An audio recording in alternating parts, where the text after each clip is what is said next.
আমি মোহাম্মদ হুমায়ুন খালিদ, সহকারী অধ্যাপক, পদার্থবিজ্ঞান বিভাগ, কুমুদিনী সরকারি কলেজ, টাঙ্গাইল। প্রিয় শিক্ষার্থীরা, আমি আজ তোমাদের পদার্থবিজ্ঞান দ্বিতীয় পত্রের তৃতীয় অধ্যায় অর্থাৎ চলতরিৎ বিষয়টি পড়াবো। আর এখানে একটা ইম্পর্টেন্ট টপিকস আজকে পড়াবো, সেটা হচ্ছে কারশফের সূত্র। তো বোর্ডে দেখো আমি একটু লিখে রাখছি আগে থেকেই, তৃতীয় অধ্যায় চলতরিৎ, কারশফের সূত্র। তো তোমরা জানো বিভিন্ন বর্তনীতে, বিশেষ করে সরল বর্তনীতে ওহমের সূত্র প্রয়োগ করে তোমার বিভিন্ন শাখার প্রবাহের মান এবং রোধের মান বের করা যায়। কিন্তু জটিল বর্তনীতে বর্তনীর বিভিন্ন শাখায় রোধের মান এবং প্রবাহের মান নির্ণয় করার জন্য কারশফের সূত্র প্রয়োগ করা উচিত, বা কারশফের সূত্র প্রয়োগ করে সেগুলো নির্ণয় করা সহজ হয়। তো এই কারণে আমি আজকে তোমাদের কারশফের সূত্রটি পড়াবো। তো তোমরা একটু খেয়াল করে দেখো, এখানে আমি লিখে রেখেছি কারশফের প্রথম সূত্র কি। তো এটি বুঝবার জন্য দেখো আমি একটা চিত্রের সাহায্য নিয়েছি। এই চিত্রে একটি বর্তনীর একটি সংযোগস্থল ও প্রতীক দিয়ে বুঝিয়েছি, এবং এই সংযোগস্থলে দেখো 5টি লাইনে 5 রকমের প্রবাহ আসতেছে, I1, I2, I3, I4, I5। তার মধ্যে তোমরা খেয়াল করে দেখো, কোনো কোনো লাইনে প্রবাহ ও বিন্দুর দিকে আসতেছে, আবার কোনো কোনো লাইনে প্রবাহ ও বিন্দু থেকে চলে যাচ্ছে। তাহলে এখানে একটা বিষয় মনে রাখতে হবে তোমাকে, যে সমস্ত লাইনে প্রবাহ আসবে তারা ধনাত্মক হবে, আর যে সমস্ত লাইনে কারেন্ট চলে যাবে তারা ঋণাত্মক হবে। তাহলে এখন শোনো প্রথম সূত্রটি কি। তাহলে প্রথম সূত্রটি হচ্ছে, বর্তনীর কোনো সংযোগ বিন্দুতে মোট প্রবাহ মাত্রা সমূহের বীজগণিতিক যোগফল 0 হবে। তাহলে আমি যদি গাণিতিকভাবে লিখি, তাহলে দেখো এই লাইনটি লিখতে পারি। এটার প্রতীকটা নিশ্চয়ই তোমরা চেনো বা জানো, সামেশন। তাহলে লেখা আছে দেখো, সামেশন I = 0, অর্থাৎ প্রবাহ মাত্রা সমূহের বীজগণিতিক যোগফল 0।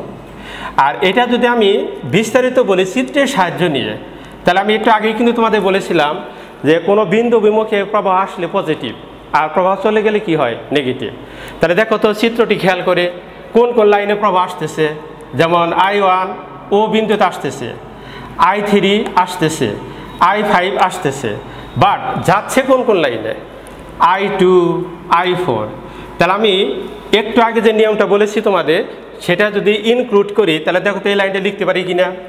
যেমন দেখো যে I1 + I2, বলো মাইনাস কেন দিছি, খেয়াল করে দেখো ও বিন্দু থেকে প্রবাহ I2 চলে যাচ্ছে, এই যে চলে গেলাম ঋণাত্মক হয়, এইখানে আমরা নেগেটিভ চিহ্ন দিয়েছি। পরে দেখো যে আসতেছে I3, আবার যাচ্ছে কি I4, আবার আসতেছে কি I5। তাহলে এই যে আমি দেখো 5টা কারেন্টের যোগফল লিখছি, আসলে আমি এই লাইনটাই লিখেছি, কিন্তু সামেশন = 0, 0 থাকলো। এরপরে দেখো আমি এই লাইনটা রিঅ্যারেঞ্জ করেছি, অর্থাৎ পজিটিভগুলো বাম পাশে রেখেছি আর নেগেটিভগুলো ডান পাশে নিয়ে গেছি। তার মানে এখান থেকে কী শিখলা তোমরা? এখান থেকে শেখা গেল এটাই যে ও বিন্দুতে কখনোই প্রবাহ থাকতে পারবে না। কেন? আমরা জানি কোনো বিন্দুতে চার্জ জমা হতে পারে না, চার্জ কি গতিশীল। এই কারণে আমরা এই লাইনটা লিখতে পারি। তাহলে এটাই হচ্ছে কারশফের প্রথম সূত্রের গাণিতিক ব্যাখ্যা। তাহলে এখন আবার ভালো করে শুনে নাও, কারশফের প্রথম সূত্র কি। তাহলে এখন আমার সাথে একটু খেয়াল করো তোমরা, বর্তনীর কোনো সংযোগ বিন্দুতে প্রবাহ মাত্রা সমূহের বীজগণিতিক যোগফল 0। তাহলে এটি হচ্ছে প্রথম সূত্রের বিবৃতি। আর ব্যাখ্যাটা আমি দেখো বোর্ডে উপস্থাপন করলাম, তোমরা একটু লিখেও রাখতে পারো এই কয়েকটা লাইন। অবশ্যই বই পড়বে, বইয়ে সব মোটামুটি দেওয়া আছে। আর আমার কথাগুলো মনে রাখতে পারলে বই একবার পড়লে তোমাদের বিষয়টা ক্লিয়ার হবে, এই টপিক্সটা। তাহলে এখন কি শিখলাম বলো, কারশফের প্রথম সূত্র কি এবং তার ব্যাখ্যা। তাহলে এখান থেকে মনে রাখার বিষয় কি? মনে রাখার বিষয় হলো, বর্তনীর কোনো বিন্দুতে কারেন্ট যেসব লাইনে আসবে তারা পজিটিভ, আর যেসব লাইনে চলে যাবে তারা কি হবে, নেগেটিভ। এদের যোগফল হবে 0। ওকে, এবার আসো কারশফের দ্বিতীয় সূত্র কি। এই কারশফের প্রথম সূত্রকে জাংশন সূত্র বলে, এটা একটু নোট রাখো তো তোমরা, জাংশন সূত্র। আর দ্বিতীয় সূত্রটা দেখো, হ্যাঁ দ্বিতীয় সূত্র হচ্ছে তোমার এটাকে লুপ উপপাদ্য বলা হয়, লুপ উপপাদ্য। এটা দেখো আমি একটি বর্তনী অঙ্কন করেছি, এর সাহায্য নিয়ে বলবো। তো এই বর্তনীতে খেয়াল করো তোমরা, দুটি তড়িৎ কোষ আছে, তাদের তড়িৎ চালক বল E1 E2, আর তিনটি রোধ আছে দেখো R1 R2 R3। আবার তিনটা রোধে প্রবাহ তিন রকম হয়েছে, যেমন R1 রোধের ভিতরে প্রবাহ I1, R2 রোধে প্রবাহ I2, আর R3 রোধে প্রবাহ হচ্ছে I3। তাহলে এখন বলো এখানে কারেন্ট তিনটি, I1 I2 I3, রোধও তিনটি, R1 R2 R3। তো একটা জিনিস খেয়াল করো, যেমন ধরো এই রোধ দিয়ে কত প্রবাহ যাচ্ছে I1, তাহলে এই রোধের দুই প্রান্তে বিভব পার্থক্য হবে I1 R1। তো তোমরা জানো ওহমের সূত্র থেকে বিভব পার্থক্য হচ্ছে V = IR, তাই সেই সূত্র অনুযায়ী এই R1 রোধের বিভব হবে I1 R1। অনুরূপভাবে R2 রোধের বিভব হবে I2 R2, R3 রোধের বিভব হবে I3 R3। তো একটা জিনিস এখানে তোমাদের মনে রাখতে হবে, কারেন্ট যে দিক দিয়ে প্রবাহিত হবে, আমরা যদি কোনো লুপ সেই দিক দিয়েই পরিক্রমণ করি তাহলে বিভব পরিবর্তন নেগেটিভ হয়। আবার খেয়াল করো কি বলছি আমি, ধরো আমি একটি বর্তনী A থেকে D হয়ে B হয়ে A তে ফেরত আসলাম, খেয়াল করো তো A থেকে D তে যাচ্ছি, প্রবাহ আগে থেকে I1 সেই A থেকে D তেই যাচ্ছে, তাহলে এই ক্ষেত্রে বিভব পরিবর্তন কত হবে বলো, I1 R1, এর আগে একটা নেগেটিভ চিহ্ন দিতে হবে। তাহলে কি দাঁড়ালো, কথার অর্থ হইল কোনো বদ্ধ বর্তনী অতিক্রমণকালে আমরা যদি অতিক্রমণের পথ পরিবাহিতে প্রবাহের দিকেই হয় তাহলে বিভব পরিবর্তন হয় নেগেটিভ। দেখো আমি তাই করেছি এখানে। আর যদি উল্টা দিকে হয় তখন কি হবে, তখন হবে পজিটিভ, ধনাত্মক। তাহলে এই নিয়মটা মনে রাখতে হবে। আর একটা নিয়ম আছে, যেমন ধরো কোনো লুপ অতিক্রমণকালে একটি ব্যাটারির ঋণাত্মক পাত থেকে ধনাত্মক পাতের দিকে যাচ্ছ, তাহলে তখন এর তড়িৎ চালক বলটা হবে ধনাত্মক। সরি, খেয়াল করো কি বলছি, ধরো তুমি কোনো লুপ বি থেকে এতে যাচ্ছ, দেখো তো এই ব্যাটারির নেগেটিভ থেকে পজিটিভের দিকে যাচ্ছ না। আবার খেয়াল করো তুমি লুপ অতিক্রমণ করতেছো বি থেকে এ এর দিকে, তাহলে ব্যাটারি ক্রস করলা কীভাবে, নেগেটিভ পাত থেকে পজিটিভ পাতে, তাহলে এই তড়িৎচালক বল E1 এটি ধনাত্মক হবে। আর যদি আমরা বিপরীত দিকে যাই তখন কি হবে, তড়িৎচালক বল ঋণাত্মক হবে। তাহলে এই দুইটা নিয়ম মনে রাখতে হবে। এই দুইটা নিয়মের মাধ্যমে আমরা কিন্তু এই কারশফের দ্বিতীয় সূত্রটা ব্যাখ্যা করতে সক্ষম হব। তাহলে আসলে এখন জেনে নেই কারশফের দ্বিতীয় সূত্র কি, যেটা আমরা লুপ উপপাদ্য বা লুপ থিওরি বলতেছি। তা হচ্ছে কোনো বদ্ধ বর্তনী অতিক্রমণকালে আমরা যে সমস্ত বিভব পরিবর্তনের সম্মুখীন হব তাদের বীজগণিতিক যোগফল শূন্য হবে। তাহলে আবার খেয়াল করো কি বলছি, কোনো বদ্ধ বর্তনী অতিক্রমণকালে যেসব বিভব পরিবর্তনের সম্মুখীন হব তাদের বীজগণিতিক যোগফল শূন্য। এটি হচ্ছে লুপ উপপাদ্য বা লুপ থিওরি। তাহলে গাণিতিকভাবে লিখলে কি লিখতে হয়, গাণিতিকভাবে লিখলে আমরা লিখব সামেশন, এটা কিন্তু সামেশন শূন্য, ই সমান সামেশন আই আর। এই যে দেখো ই হচ্ছে তড়িৎচালক বল মানে বিভব, এই যে আই আর এটাও বিভব, আর এই সামেশন চিহ্নতে আমরা কি মেনশন করছি, সমষ্টি বা যোগফল, ইকুয়ালটা কি হবে 0। তাহলে এটি হচ্ছে কারশফের দ্বিতীয় সূত্র। তাহলে আরেকবার শুনে নাও কারশফের দ্বিতীয় সূত্র কি, কোনো বদ্ধ বর্তনী বা লুপ অতিক্রমণকালে বিভব পরিবর্তন সমূহের বীজগণিতিক যোগফল শূন্য। এটি হচ্ছে কারশফের দ্বিতীয় সূত্র। তাহলে দেখো কারশফের দ্বিতীয় সূত্রটা আমি এই সার্কিট বা বর্তনী দিয়ে ব্যাখ্যা করতে সমর্থ হব। তাহলে আসলে দেখি এই সার্কিটটার পরিচয় কি, এটা একটু বিস্তারিত বলি। খেয়াল করো তো এখানে কয়টি ব্যাটারি আছে, 2টি। তাদের তড়িৎচালক বল কি বলো, E1 E2, আর 3টি রোধ আছে আমরা জানি। কিন্তু একটা জিনিস খেয়াল করো, এখানে আমরা 2টা লুপ তৈরি করছি। যেমন এইটা একটা লুপ বাম পাশে, আবার ডান পাশেও একটা লুপ। তাহলে বাম পাশের লুপের পরিচয় কি হতে পারে? হতে পারে এ বি ডি এ, হতে পারে এ ডি বি এ। আবার ডান পাশের লুপ কি হবে? বি সি ডি বি অথবা বি ডি সি বি। তাহলে এই লুপের পরিচয় থেকে আমরা দেখো কারশফের দ্বিতীয় সূত্র প্রয়োগ করতে সক্ষম হব। আর তোমরা একটা জিনিস জানবা, ফিজিক্সের দিক বলতে আসলে ঘড়ি কাঁটার দিক এবং ঘড়ি কাঁটার বিপরীত দিক এটাকে মেনশন করা হয়। তোমরা আরও জানো, ফার্স্ট পেপারের ভেক্টর অধ্যায়ে আমরা ডান হাতি স্ক্রু নিয়ম পড়িয়েছিলাম, সেখানে কিন্তু আমরা আপ ডিরেকশন ডাউন ডিরেকশন বলেছি। অর্থাৎ ঘড়ি কাঁটার বিপরীত দিকে যদি কোনো স্ক্রু ঘোরে তাকে আমরা আপ ডিরেকশন বলি, বা যে কোনো কিছু ঘড়ি কাঁটার দিকে ঘুরলো তাহলে আমরা ডাউন ডিরেকশন বা নেগেটিভ বলবো। Up direction positive, down direction কি নেগেটিভ। তাহলে এখানে দেখো আমরা একটা লুপ অতিক্রমণ করব, সেই অতিক্রমণটা ঘড়ি কাঁটার দিকেও হতে পারে, ঘড়ি কাঁটার বিপরীতেও হতে পারে। তো যা হোক, তাহলে আমি দেখো প্রথমে একটা লুপের পরিচয় লিখে বাম পাশের লুপ আমি লিখলাম এ বি ডি এ, লুপে কারশফের